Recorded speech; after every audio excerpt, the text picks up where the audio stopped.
Before we begin, if you value serious historical analysis and overlooked survival knowledge like this, subscribe to Iron Age Instincts. This channel exists for people who want depth, not recycled summaries. Now, let's get into something most war histories never mention. When people think about wartime survival on the home front, they picture ration books, victory gardens, scrap metal drives. What almost no one discusses is heat. Not battlefield heat, domestic heat. In the winters of the early 1940s, across Europe and parts of Asia, civilians faced a brutal reality. Fuel shortages were often more dangerous than bombs. Coal shipments were disrupted. Firewood supplies were requisitioned for military, railways and factories. Entire regions were left with freezing homes and strict fuel allotments. And here is the lesser-known reality. Many communities didn't just endure the cold. They engineered around it, quietly, locally. Using agricultural knowledge that predates industrial heating.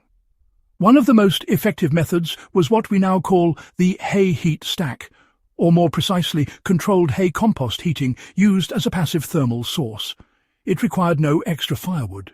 It required no coal. And when built correctly, it produced steady heat for months. Let's examine how and why this worked. The wartime fuel crisis, forced civilians to rediscover biological heat. By 1942, large portions of continental Europe were experiencing severe fuel rationing. In occupied territories, coal production was diverted to German industry. In Britain, imports were threatened by U-boat warfare. And in rural regions of Eastern Europe and parts of Asia, transportation breakdowns meant local fuel simply couldn't reach towns. But, farms still had hay and manure and labour. Farmers had long known something industrial society forgot. A haystack is not inert. When tightly packed with the right moisture content, hay begins to decompose. Microbial activity inside the stack generates heat, sometimes dangerously so. Spontaneous barn fires were a well-known agricultural hazard because poorly dried hay could ignite from internal heat build-up. That danger became opportunity. If decomposition could generate somewhere between 120 and 160 degrees Fahrenheit internally, then, the question wasn't whether hay produced heat. The real question was how to control it. Controlled decomposition, you see, became a decentralized heating solution. In several rural regions, particularly in parts of France, Poland and northern China under wartime strain, civilians, they constructed insulated hay or compost stacks right next to their living quarters. The principle was actually quite straightforward.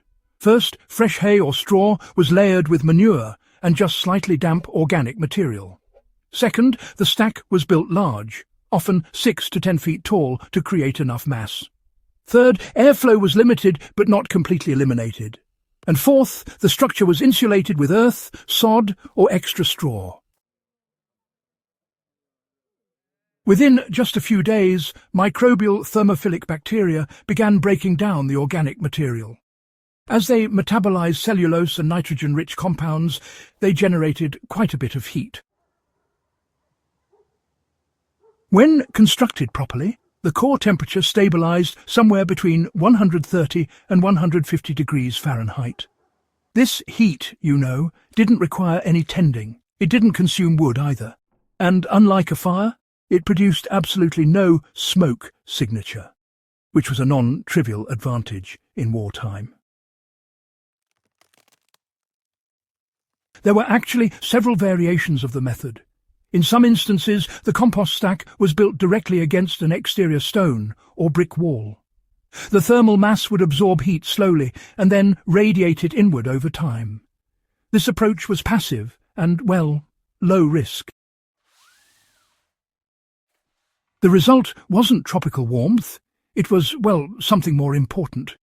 Prevention of freezing, protection of pipes, preservation of stored food, survival.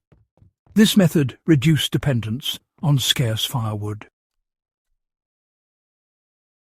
In recent decades, permaculture practitioners and off-grid homesteaders have revisited compost heating systems. The wartime lesson wasn't about nostalgia. It was about resilience through biological systems. And here's the key insight. Compost heat doesn't replace all heating needs. It replaces baseline heating demand. That distinction matters. If you're thinking about long-term grid instability or fuel shortages, the lesson is not build a giant hay pile tomorrow. The lesson is broader. Biological processes are energy systems. They didn't always succeed, but when they did, it was because they understood something elemental. Energy flows through biology before it flows through machines. That insight heated homes in wartime winters, and it still works today.